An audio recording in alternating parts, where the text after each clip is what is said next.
Hello people, what's up. मेरा नाम है Vishishta and I welcome you all to yet another session of the Hindu analysis.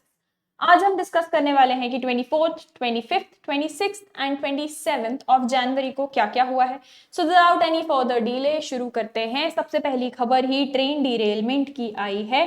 तो Jalgaon train tragedy से काफी ज्यादा ट्रिगर हो चुका है, triggered by tea vendors false fire alarm. तो यहाँ पे हमने पिछले बार डिस्कस किया था एक फॉल्स फायर अलार्म जिसकी वजह से इवैक्यूएशन कराया गया था बहुत बड़े लेवल पे। उसी के बारे में यहाँ पे बातचीत हो रही है। पुलिस और रेलवे ने तुरंत ही वेंसडे को प्रोब यानी कि तहकीकात शुरू कर दी थी कि ये सब किस वजह से हुआ है। कि जलगांव में जो ट्रेन एक्सीडेंट हुआ था जिसमें 12 पैसेंजर्स की मौत हो गई थी और महाराष्ट्र के डेप्यूटी सीएम अजित पवार, उनका भी कहना था, उन्होंने इस एक्सीडेंट को सिर्फ एक अफवाह बोला है, एक शेयर रूमर बोला है, जो उनके हिसाब से जो वहां चाय बेचने वाले हैं टी सेलर्स उन्होंने शुरू की थी। ठीक है, कि ऐसा कुछ भी नहीं हुआ है।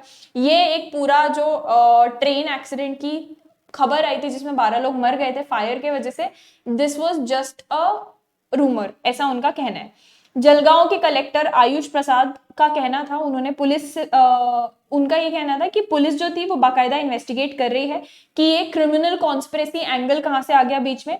जबकि रेलवे ऑफिशियल्स जो हैं वो टेक्निकल एस्पेक्ट देख रहे हैं एक्सीडेंट का, कि कहीं टेक्निकल खराबियों की वजह से ये एक्सीडेंट हुआ है क्या।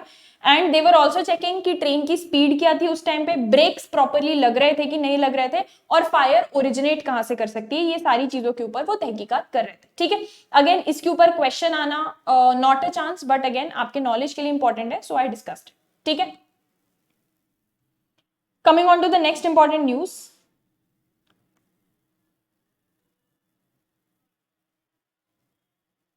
अच्छा, यहाँ पे हम हालांकि आगे जाके और डिटेल में डिस्कस करेंगे, बट रिपब्लिक डे परेड जो हमारी पूरा बहुत बड़ा सेलिब्रेशन होता है उसमें हर बार हम कोई ना कोई चीफ गेस्ट बुलाते हैं।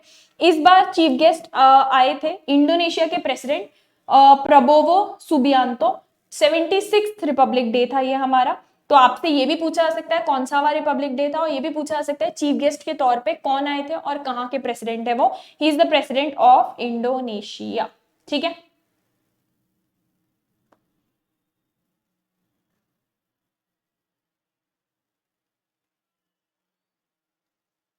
अच्छा, हाई कोर्ट, यहाँ पे मुंबई हाई कोर्ट या रादर बॉम्बे हाई कोर्ट ने बोला है कि लाउड स्पीकर्स को यूज करना जरूरी नहीं है। अगर कोई भी रिलीजन का कुछ भी रिलीजियस एक्टिविटी चल रही हो तो उसमें ऐसा नहीं है कि भाई आपकी एक सामग्री लाउड स्पीकर भी यूज करना है। इट्स नॉट अ मैंडेट या इट्स नॉट मैंडेटरी।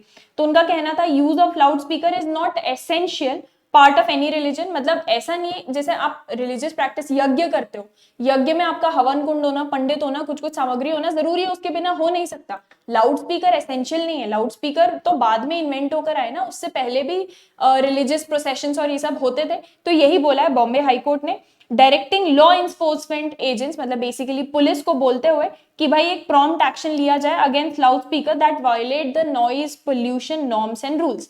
हमने अक्सर सुना है कि रात को 10 बजे के बाद, 11 बजे के बाद नॉइज इतने डेसिबल से कम होना चाहिए। ये noise pollution rules and regulations है। तो जो भी इनको फॉलो नहीं कर रहे उनके अगेंस्ट एक्शन लिया जाए, ऐसा बॉम्बे हाईकोर्ट ने डायरेक्ट किया है लॉ एनफोर्समेंट एजेंट्स को। ठीक है, यहाँ पे एक डिवीजन बेंच बैठी थी of justices as Gadkari and SC Chandak. उनका ये कहना था कि जो ये नॉइज है ये एक बहुत ही बड़ा हेल्थ हजार्ड है। मतलब आप एक डेसिबल के ऊपर अगर कंटिन्यूस नॉइज आप सुनते हो, हम ईयरफोन्स भी यूज करते हैं तो बोलते हैं ना कि यार इससे नीचे रखो वॉल्यूम, तो उससे ऊपर कंटिन्यूसली अगर प्ले हो रहा है तो it just not just harms your body and your ear drums but as well as your brain as well. तो इट्स अ हेल्थ हजार्ड ये लाउड स्पीकर्स जो इतना ज्यादा बड़े लेवल पे लोग यूज करते हैं। और कोई भी ऐसा क्लेम नहीं कर सकता कि भाई उनके जो रिलीजियस अधिकार हैं, जो राइट्स हैं, वो किसी भी तरीके से अफेक्ट हो रहे हैं अगर उनको लाउड स्पीकर नहीं यूज करने दे रहे हैं। ये अटर बकवास है। हाई कोर्ट ने ये भी बोला स्टेट गवर्नमेंट्स को कि भाई आप रिलीजियस इंस्टीट्यूशंस जो भी हैं उनको डायरेक्शन दें, उनको डायरेक्ट करें कि इस तरीके के मैकेनिज्म वो अपनाएं for controlling noise levels including calibrated sound system with auto decibel limits. इस तरीके के साउंड सिस्टम, जैसे मंदिर वगैरह में आप देखोगे स्पीकर्स लगे रहते हैं मंदिर के बाहर जिससे पूरे में आवाज जाती है। तो रिलीजियस इंस्टीट्यूशन जैसे मंदिर हो गया, मंदिर की कमेटी को बोला जाए कि आप डिवाइस या टूल ही ऐसा यूज करें जिससे बेसिकली एक पर्टिकुलर साउंड डेसिबल के ऊपर ना जाए जो हार्मफुल होता है, हेल्थ हजार्ड होता है। ठीक है, कोर्ट ने अपना जजमेंट पास किया था क्योंकि वहां एक पिटिशन फाइल की गई थी दो हाउसिंग एसोसिएशंस ने, जो कि सबर्बन कुर्ला एरिया में रहते हैं, और इनका ये कहना था कि पुलिस बहुत ज्यादा बड़े बड़े लेवल पे लाउड स्पीकर्स यहाँ पे यूज होते हैं और पुलिस कोई एक्शन नहीं ले रही against this noise pollution caused by loud speaker installed. जो वहां मस्जिदें हैं उस एरिया में, वहां पे जो लाउड स्पीकर इंस्टॉल्ड है उसके अगेंस्ट पुलिस कोई भी एक्शन नहीं ले रही है, इसलिए पिटिशन डाली गई थी। जो पिटिशनर्स हैं उन्होंने दावा किया था, उन्होंने ऐसा कंटेंट किया था कि ये जो लाउड स्पीकर्स यूज हो रहे हैं रिलीजियस पर्पसेस के लिए, दिन में जो अजान पढ़ी जाती है उसके लिए भी, ये बहुत ज्यादा पीस और हमारी स्टेबिलिटी को बहुत ज्यादा डिस्टर्ब कर रहे हैं, और जो हमारे noise pollution regulation and control rules year 2000 में आए थे उसका भी उल्लंघन करते हैं। उसमें एक पर्टिकुलर डेसिबल के ऊपर आप नॉइज या साउंड नहीं एमिनेट कर सकते, बट ये उसका उल्लंघन करते हैं। एज वेल एज जो provisions under environment protection act, environment protection act के अंडर बेसिकली जो वहां आसपास जीव जंतु जानवर रहते हैं उनको प्रोटेक्ट करने के लिए भी कुछ रूल्स हैं कि आप इससे ऊपर से ज्यादा साउंड या नॉइज नहीं कर सकते, उसको भी वायलेट कर रहे हैं। ठीक है, अच्छा, ये जो डिवीजन बेंच थी यानी 2 जज बेंच, डिवीजन मतलब 2 जजेस बैठते हैं तो 2 जज बेंच या डिवीजन बेंच कहते हैं, उन्होंने ऑर्डर अपना रिलीज करते हुए बोला कि मुंबई जो है एक कॉस्मोपॉलिटन सिटी है एंड ऑब्वियसली ऐसे बहुत सारे लोग रहते हैं जो अलग अलग रिलीजन्स के रहते हैं।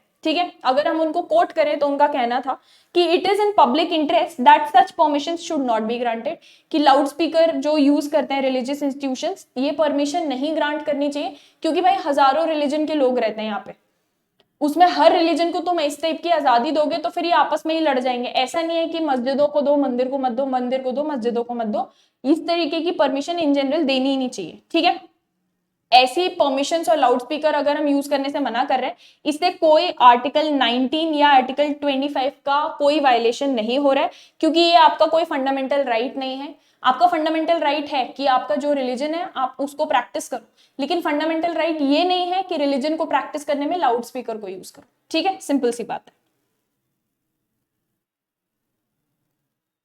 अच्छा, coming on to the next important news.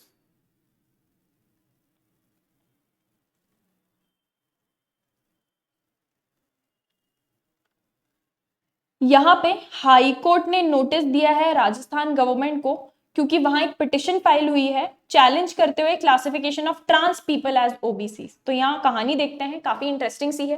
Rajasthan high court ने इशू किया है notice to the state government या राजस्थान स्टेट को, क्योंकि वहां एक पिटिशन फाइल हुई है हाई कोर्ट में by a trans woman challenging state government का classification of transgender as other backward classes for reservation.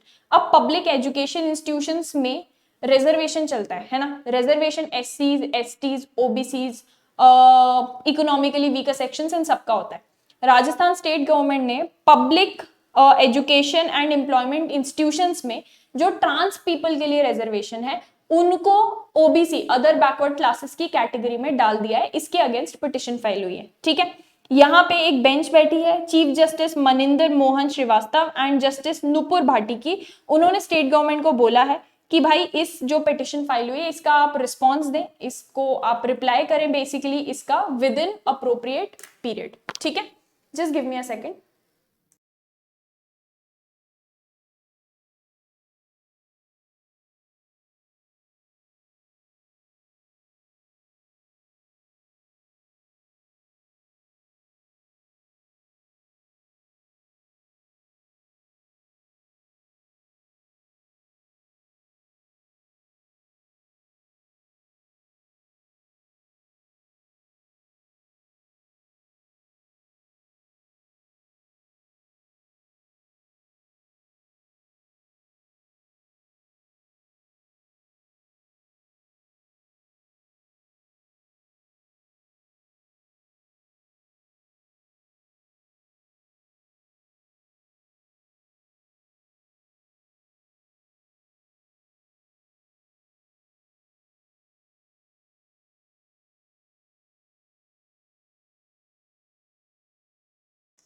चलो यार, हाँ ठीक है, तो अब जैसे ही इसका रिप्लाई आएगा, रिप्लाई में क्या बोला जाता है, all those things upon discuss करते हुए और फिर आगे बढ़ेंगे। अच्छा, एक और इंटरेस्टिंग चीज, 2014 में नालसा जजमेंट आया था, बहुत फेमस सुप्रीम कोर्ट का जजमेंट था, जिसमें बेसिकली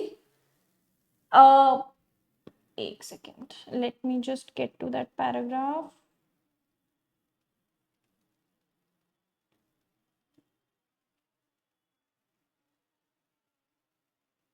हाँ, जो जिन्होंने पिटिशन बेसिकली फाइल की है, जो ट्रांस वुमन है, उनका ये कहना है कि राजस्थान गवर्नमेंट जो है they have failed to consider कि जो ट्रांस पीपल होते हैं वो जनरल कैटेगरी में भी पैदा हो सकते हैं। मतलब बहुत ऑब्वियस सी बात है यार, trans has nothing to do with the category you are born इन।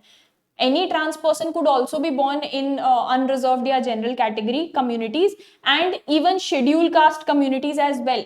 बहुत सारे ट्रांस लोग ऐसे भी हो सकते हैं जो एसपी या एसटी कम्युनिटीज से बिलोंग करते हो। तो ये इस तरीके से इनने ओबीसी में जनरलाइज करके कैसे डाल दिया, this is completely beyond our understanding और बहुत ही बददिमाग वाली बात है ऑनेस्टली। 2014 में जो नालसा जजमेंट आया था सुप्रीम कोर्ट का, उसके बाद से काफी ज्यादा एम्बिग्विटी मतलब कंफ्यूजन रह गया है इस बात पे कि जो गवर्नमेंट्स हैं वो ट्रांस पीपल को किस तरीके का रिजर्वेशन प्रोवाइड करें under public education institutions and employment institutions. तो यहाँ नालसा ने बेसिकली रिजर्वेशन प्रोवाइड करने का तो बोल दिया था, लेकिन किस कैटेगरी में प्रोवाइड की जाए, कितना percentage, all these things were not clear. तो इसलिए हर स्टेट अपने अपने हिसाब से यहाँ पे रिजर्वेशन प्रोवाइड करता है, नहीं करता, किस कैटेगरी में करता है। तो स्टेट्स अपने हिसाब से अपने प्रेरोगेटिव के हिसाब से यहाँ पे चल रहे हैं। जब तक क्लैरिफिकेशन या तो कोर्ट नहीं दे देता या फिर लॉ बाकायदा बन के नहीं आ जाता, तब तक ये एम्बिग्विटी रहने वाली है।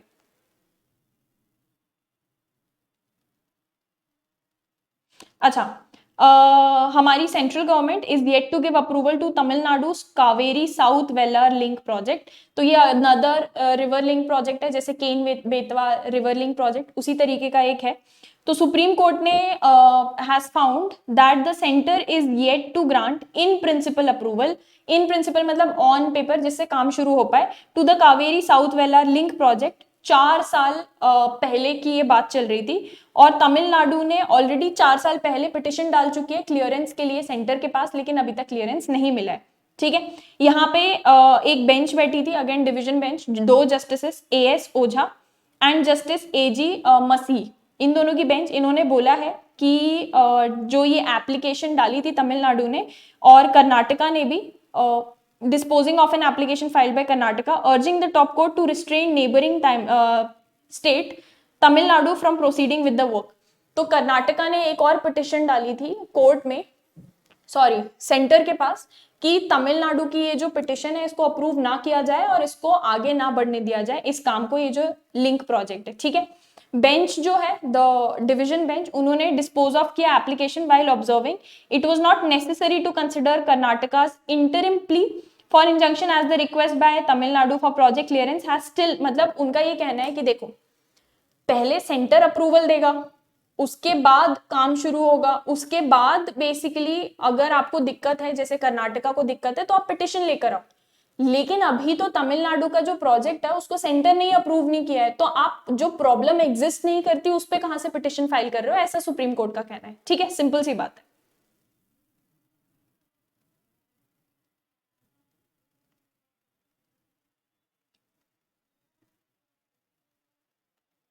Coming on to the next important news.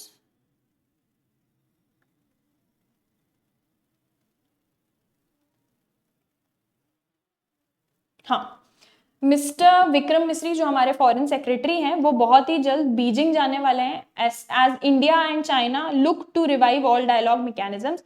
ये हम पहले भी डिस्कस कर चुके हैं कि धीरे धीरे करके इंडिया चाइना अपने ट्रेड रिलेशन से लेकर और भी, जैसे कैलाश मानसरोवर की हमने बात की थी, बहुत ही जल्द यात्रा वापस से रिज्यूम होने वाली है। तो this shows that India and China are trying to rebuild their ties. ठीक है, तो हमारे फॉरेन सेक्रेटरी विक्रम मिस्री बहुत ही जल्द, वो ऑलरेडी वैसे जा चुके हैं, बीजिंग जाने वाले on Sunday in another indication that India and China are reviewing all dialogue mechanisms after the 4-year break. जो हमारा LAC line of actual control पे लड़ाई हो गई थी, मिलिट्री स्टैंड ऑफ हुआ था, उसके बाद 4 साल से हम बिल्कुल टॉकिंग टर्म्स पे नहीं है। उसके बाद वापस we are trying to resume a back and forth या एक डायलॉग रिज्यूम करने का ट्राई कर रहे हैं। ठीक है, जो ये मीटिंग है ये अक्टूबर 21 को एक अग्रीमेंट हुआ था, जो बेसिकली ये स्टेलमेट का मतलब जो रिलेशंस खराब हो चुके हैं उसको एंड करना है। उसको एंड करने के लिए एक अग्रीमेंट हुआ था which was ratified by prime minister Narendra Modi और हमारे जो काउंटर पार्ट है Chinese president Xi Jinping during a summit in Russia, ठीक है। फॉलोड बाय दोनों ही फॉरेन मिनिस्टर्स, दोनों कंट्रीज के, उनके बीच में मीटिंग हुई थी। दोनों कंट्रीज के डिफेंस मिनिस्टर्स के बीच में मीटिंग हो चुकी है और दोनों ही कंट्रीज के स्पेशल रिप्रेजेंटेटिव्स भी आपस में मिल चुके हैं काफी टाइम से। जैसे अजीत डोवल हमारे नेशनल सिक्योरिटी एडवाइजर, उनके तरफ से जो उनके सिक्योरिटी एडवाइजर है, ये बहुत सारी मीटिंग्स अभी इतने महीनों से चलती आ रही है, ठीक है। Mister Misri who has served as India's ambassador to Beijing, तो उनको हमारे चाइना के साथ हमारे रिलेशंस की काफी अच्छी समझ है। 2019 से 2021 तक he was India's ambassador to China, ठीक है। And deputy national security advisor, ये जाकर Chinese counterpart for basically vice foreign minister China के जो है उनसे मिलने वाले हैं। अच्छा, यहाँ पे की इश्यूज जो है वो क्या क्या डिस्कस करने वाले हैं। Key issues which are expected to be discussed are, सबसे पहले resumption of direct flights. India और चाइना के बीच में डायरेक्ट फ्लाइट्स नहीं चल रही थी, पिछले 4 सालों से बंद हो चुकी थी, कनेक्टिंग फ्लाइट से जाना पड़ता था। उनको पैंडेमिक से ये सस्पेंड हो गई थी, उनको वापस रिज्यूम करने की बात होगी। दूसरा, जो बिजनेस पर्सन्स और जर्नलिस्ट हैं उनको काफी टाइम से वीजा इशू नहीं हो रहे थे एक दूसरे की कंट्री के लिए, वो इशू करने की बात होगी। ट्रेड इश्यूज जो चल रहे हैं इंपोर्ट एक्सपोर्ट से रिलेटेड, उन चीजों के ऊपर डिस्कशन होगा। और मानसरोवर, कैलाश मानसरोवर यात्रा को वापस कैसे रिज्यूम शुरू किया जा सकता है उसके बारे में बात होगी, ठीक है। कैलाश मानसरोवर, क्योंकि आपको टिबेट ऑक्यूपाइड चाइना के उधर से जाना पड़ता है, बेसिकली चाइनीज टेरिटरी है, उसके थ्रू होकर जाना पड़ता है मानसरोवर, कैलाश मानसरोवर। इसलिए जब भी हमारे रिलेशंस खराब चलते हैं तो वो यात्रा को बंद कर दिया जाता है, स्थगित कर दिया जाता है, ठीक है। सो इन चारों इश्यूज के ऊपर यहां पर बात होने वाली है। अब हम सीधा आ जाते हैं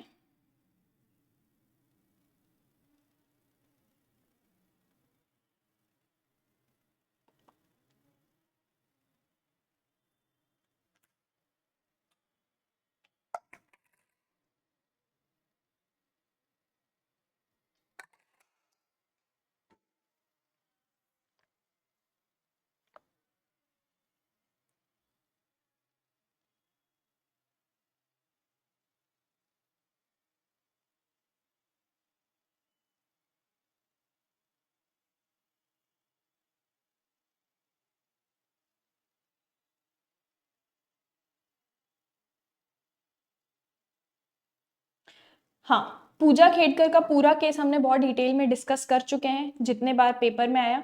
अब फाइनली पूजा खेडकर, उन्होंने अपने डॉक्यूमेंट्स को फोर्ज किया था और उसके through she got selected as an IAS. जब इनका केस सामने आया तो अब फाइनली गवर्नमेंट ने सिविल सर्विसेज के रूल्स अमेंड किए हैं, चेंजेस किए हैं।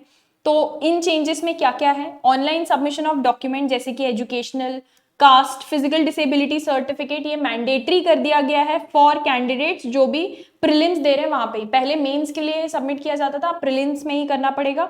दूसरी चीज, प्रिलिमिनरी स्टेज, हाँ, प्रीवियसली जो डॉक्यूमेंट्स थे वो कैंडिडेट को अगर वो प्रीलिम्स क्वालिफाई करके मेंस में जाते हैं सिर्फ तब सबमिट करने होते थे, अब पहले से सबमिट करने होंगे, ठीक है। जो मिनिस्ट्री ऑफ पर्सनल, उन्होंने नोटिफाई किए हैं नए सिविल सर्विसेज एग्जामिनेशन रूल्स 2025। इस मिनिस्ट्री ने, उनका ये कहना है अब नहीं, इस बार काफी कम वैकेंसीज आई हैं, तो सिर्फ 979 ही वैकेंसीज आई हैं इस साल जो भरी जाएंगी इस एग्जामिनेशन से, which is the lowest in the past 3 सालों में। 3 सालों में इससे ज्यादा ही जनरली वैकेंसीज आई हैं, 1000 से ऊपर आती थी। जो एग्जाम्स हैं वो 23 सर्विसेज के लिए कंडक्ट किए जाएंगे, इंडियन एडमिनिस्ट्रेटिव सर्विसेज इंक्लूडेड। सो आईएएस, आईएफएस, आईपीएस, ये 3 टॉप रहते हैं और इसके अलावा 20 अदर सर्विसेज। 2023 में जो हम सीएसई की बात करें तो कुछ 10 लाख कैंडिडेट अपीयर किए थे, जिसमें से 5.9 lakh appeared for the mains exam, ठीक है। तो इस बार सीट्स कम है तो ऑब्वियसली मेंस के लिए बच्चे भी कम क्वालिफाई करेंगे। सो यहाँ रूल्स में अमेंडमेंट किया गया है, साथ ही साथ एक इंक्वायरी भी ऑर्डर की गई है। जो department of personnel and training DOPT है, उन्होंने एक इंक्वायरी इनिशिएट किया against 6 officials including a probationer to reexamine their disability parameters. तो उन्होंने फेक डिसेबिलिटी सर्टिफिकेट जमा करके she got through the exam. Disability की एक सीट जो होती है वो रिजर्व्ड में शी गॉट थ्रू, तो काफी कम मार्क्स में सिलेक्शन उनका हो गया था, जो कायदे से होना नहीं चाहिए था, because her certificate was fake. इसके अलावा तो और जिनके डिसेबिलिटी सर्टिफिकेट्स पे थोड़ा शक अराइज हो रहा है उनमें भी इन्वेस्टिगेशन अब की जा रही है।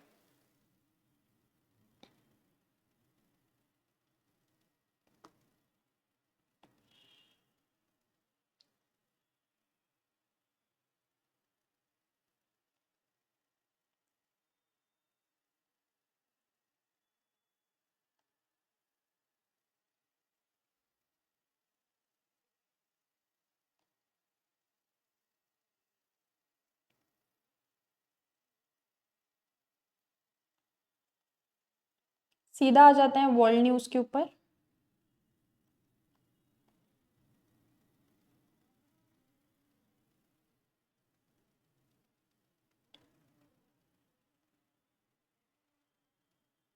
अच्छा, हमने पिछले बार पेरिस अग्रीमेंट की बात की थी कि US has taken an exit from the Paris agreement. यहाँ यूएसए ने वर्ल्ड हेल्थ ऑर्गेनाइजेशन से भी एग्जिट ले लिया है और काफी बड़े हद तक फंड्स डब्ल्यूएचओ में यूएस से ही आते थे, जो कि बहुत सारे लेवल पे फंड रीडायरेक्ट होते थे टुवर्ड्स अफ्रीका। तो अब ये अफ्रीका के लिए काफी बड़े चिंता की बात हो चुकी है। यूएस प्लान कर रहा है to withdraw from the World Health organisation.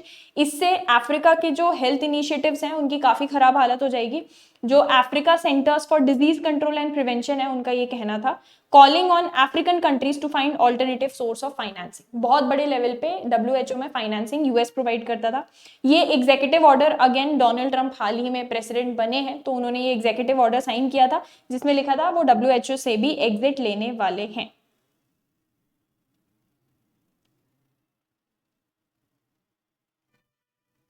अच्छा, दिस इज इंपॉर्टेंट। अनुजा एक बहुत ही प्यारी सी मूवी है। It has been nominated for best live action short film 2025 academy awards के लिए। So Anuja is a short film set in New Delhi.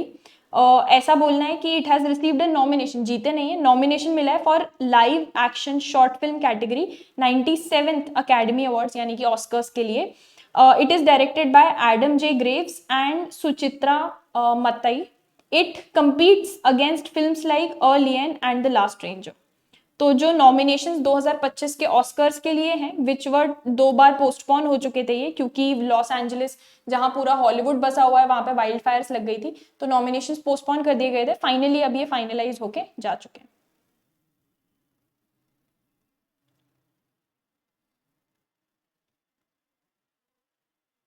चलो, coming on to the next newspaper. Maharashtra में एक ऑर्डिनेंस फैक्ट्री में ब्लास्ट हुआ था जिसपे अभी प्रोब चल रहा है, तो जिसमें 8 लोग मर चुके हैं एंड 5 घायल हो चुके हैं। यहाँ जो हम बात कर रहे थे रिपब्लिक डे सेलिब्रेशंस के लिए, India Indonesia is set to discuss Myanmar conflict during these talks. तो म्यांमार में जो बहुत बड़े लेवल पे कॉन्फ्लिक्ट चल रहा है उसके बारे में इंडिया और इंडोनेशिया डिस्कस करने वाले हैं।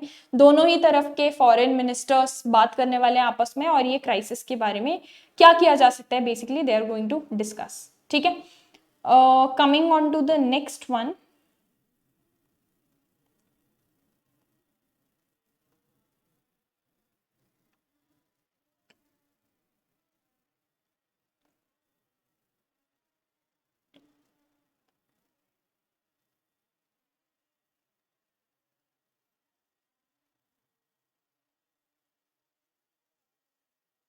अच्छा, very very very important.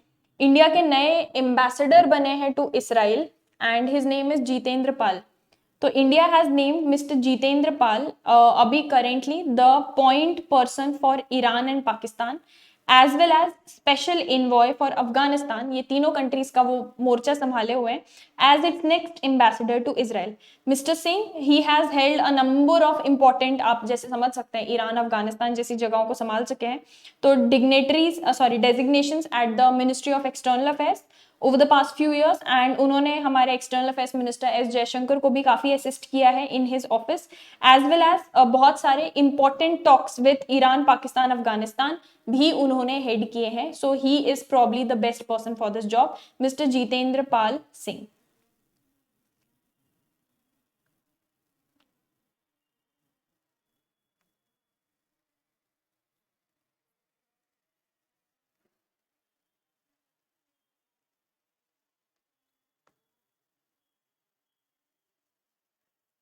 Coming on to the next important news.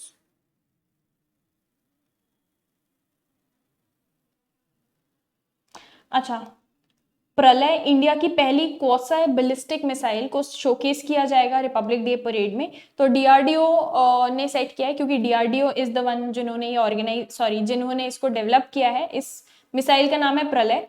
Indigenous यानी कि हमने बिल्ड किया है। शॉर्ट रेंज मतलब short range, medium range and long range missiles होती हैं, तो it's short range. Quasi ballistic, ballistic missile का मतलब होता है जो लॉन्च तो होती है लेकिन फिर ग्रेविटी के को यूज करके अपने टारगेट पे जाके गिरती है, बैलिस्टिक मिसाइल कहते हैं उसको। इसको शोकेस किया जाएगा इन आर रिपब्लिक डे परेड।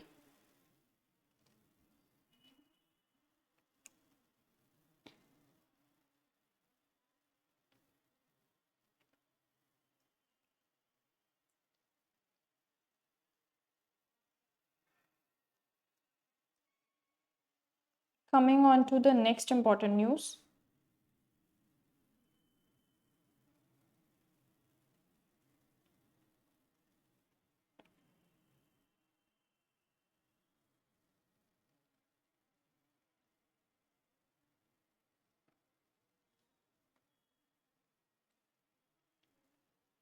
अच्छा, हमने एग्जीक्यूटिव ऑर्डर की बात की थी जिसमें ट्रम्प कुछ 18,000 इंडियंस की लिस्ट थी, मैक्सिकन्स भी थे काफी सारे लिस्ट में, तो इनको जो भी इलीगल माइग्रेंट्स हैं इनको अब डिपोर्ट किया जाएगा।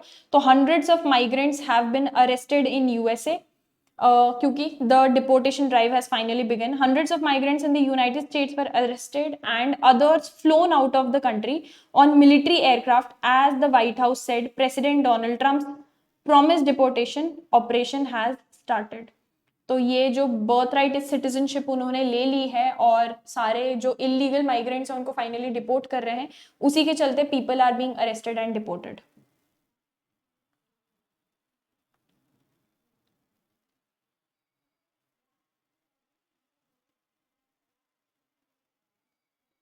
अच्छा, coming on to the next newspaper. ये जो हमने पिछले बार डिस्कस किया था कि बातें शुरू होने वाली इंडिया इंडोनेशिया की, उन्हीं के ऊपर यहाँ पे बातचीत चल रही है। India Indonesia stress peace in ASEAN region. तो एशियान का फुल फॉर्म है Association of South East Asian Nations. India is not a part of ASEAN, but India और एशियान के रिलेशनशिप्स काफी अच्छे चलते हैं। On the other hand Indonesia is a member of ASEAN, ठीक है। तो India and Indonesia have committed कि वो peace, stability and freedom of navigation, south Asian freedom of navigation मतलब बहुत बड़ा एरिया साउथ एशिया का तो समंदर है, तो नेविगेट करना, एक जगह से दूसरे जगह करना, उसमें पीस एंड स्टेबिलिटी मेंटेन करेंगे, ऐसा प्रॉमिस किया है।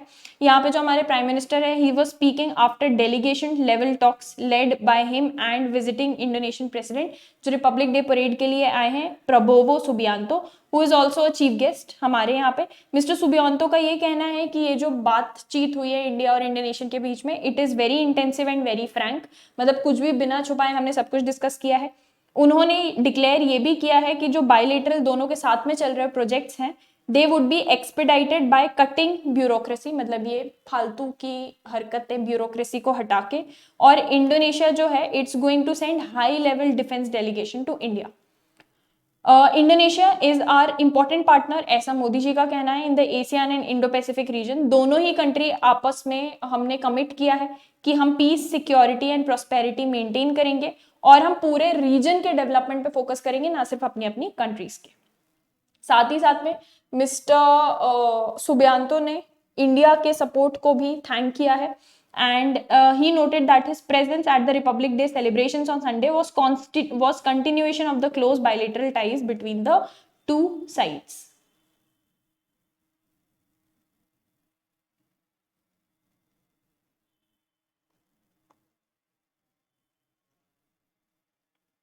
अच्छा, पद्मा अवार्ड्स रिलीज किए गए हैं, नाम उनके। तो simultaneous polls will prevent policy paralysis के ऊपर बात हो रही है। एक प्रपोजल आया है कि सारे जो इलेक्शंस हैं शेड्यूल्स, उनको सिंक्रोनाइज यानी एक साथ कर दिया जाए in the country, one nation one election जो हमने बात की थी। This is the reform major that promises to redefine the terms of good governance, ऐसा प्रेसिडेंट का कहना था। 76 रिपब्लिक डे पे ही पद्मा अवार्ड्स भी अनाउंस होते हैं। अच्छा, one nation one election plan के बारे में उन्होंने बात की और उसका बढ़ावा देते हुए बोला कि उससे गवर्नेंस में आसानी और कंसिस्टेंसी आएगी। पॉलिसी जो पैरालिसिस आ जाता है, मतलब सेंटर में कोई पॉलिसी बन गई, स्टेट में इंप्लीमेंट नहीं हो पा रही क्योंकि वहां हो सकता है इलेक्शंस चल रहे हो, ये चीज से डील हो जाता है आसानी से। और रिसोर्स डाइवर्जन भी बहुत आसानी से हो जाता है, ये वन नेशन वन इलेक्शन से बेसिकली इट विल हेल्प, ठीक है। अच्छा, न्यू क्रिमिनल लॉस के ऊपर भी उन्होंने कुछ कुछ बातचीत की और इसके अलावा she also named the candidates who will be receiving the Padma awards, ठीक है, स्पेशली पद्मा विभूषण।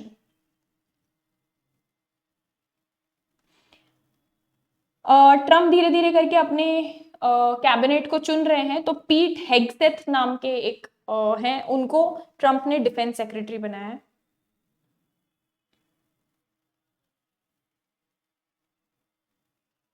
अच्छा, 26/11 जो टेरर अटैक्स मुंबई के हुए थे, मिस्टर तहव्वुर के बारे में हमने पहले भी डिस्कस किया है। तहव्वुर राणा, फाइनली इनको he will be extradited to India. India उनको वापस भेज दिया जाएगा। यूएस में है फिलहाल वो। सो यूएस के सुप्रीम कोर्ट ने इनका रिव्यू पिटिशन डाला था, इन्होंने रिव्यू पिटिशन डाला था कि जजमेंट आया था कि इनको इंडिया वापस भेज दिया जाएगा ताकि इंडिया के कोर्ट में इनका ट्रायल चलेगा। इन्होंने रिव्यू पिटिशन डाला था ताकि जजमेंट या ऑर्डर चेंज हो जाए, बट वो रिव्यू पिटिशन रिजेक्ट हो चुका है। तो finally he will be extradited to India and फिर इंडिया में आके इंडिया के कोर्ट्स में उनका ट्रायल चलेगा।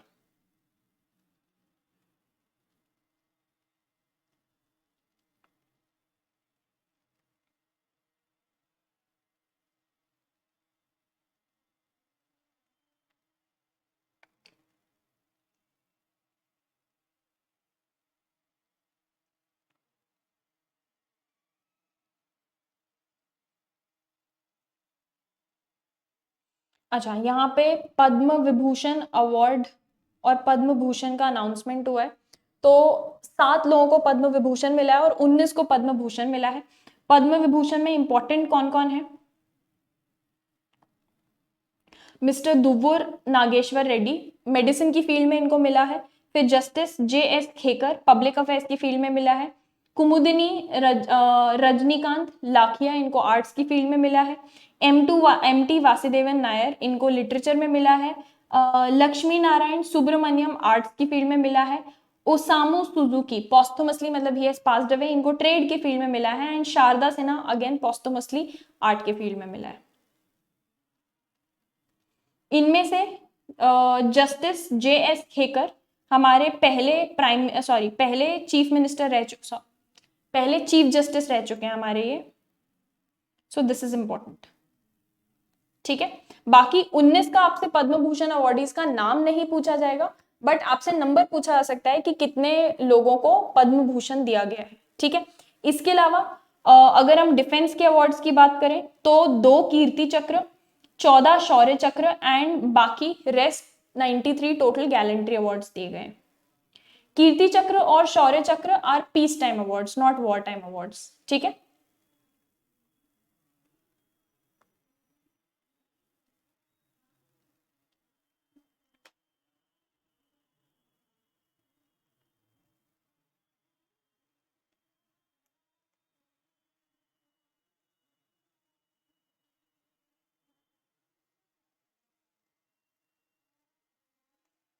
चलो, coming on to the last newspaper, finally Republic Day parade का सब कुछ यहाँ बताया गया है। Republic Day showcases diversity military might. तो India showcased its military might on the 76th Republic Day celebration था। यहाँ पे जैसे कि हम डिस्कस कर चुके हैं, चीफ गेस्ट हमारे जो आए हैं, ये आप पिक्चर में देख सकते हैं। इंडोनेशिया के प्रेसिडेंट है, प्रबोवो सुबियांतो नाम है इनका। हाँ, एंड इस साल के रिपब्लिक डे सेलिब्रेशन का थीम बहुत ज्यादा इंपॉर्टेंट था। सो थीम था स्वर्णिम भारत, विरासत और विकास। सो स्वर्णिम मतलब गोल्ड, सो गोल्डन इंडिया, विरासत मतलब हेरिटेज एंड विकास मतलब development. So this was the theme.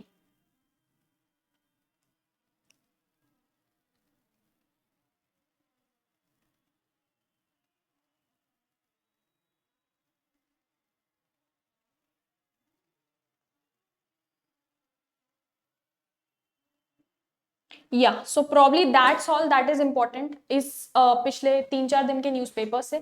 Next हम मिलने वाले हैं ऑन दी अपकमिंग फ्राइडे, जब हम डिस्कस करेंगे ट्यूसडे, वेंसडे और थर्सडे को क्या क्या हुआ है। धीरे धीरे करके हमारे डिस्कशंस थोड़े और डिटेल में होने वाले हैं। Now that you have a good feel of the newspaper, तो हम थोड़ा डिटेल में और वेल रिसर्च पढ़ाई कर सकते हैं। इससे पहले लेकिन आपको थोड़ा आइडिया होना चाहिए था न्यूज़पेपर पढ़ते कैसे हैं, और दूसरी चीज आपका डर कम होना चाहिए था न्यूज़पेपर का। So I hope now you all are very much familiar with the newspaper. अब हम थोड़ा सा और डिटेल में जाके नेक्स्ट सेशन से पढ़ने वाले, ठीक है। So guys, thank you for joining me in today's session. I will see you guys again on Friday. This is विशिष्टा साइनिंग ऑफ।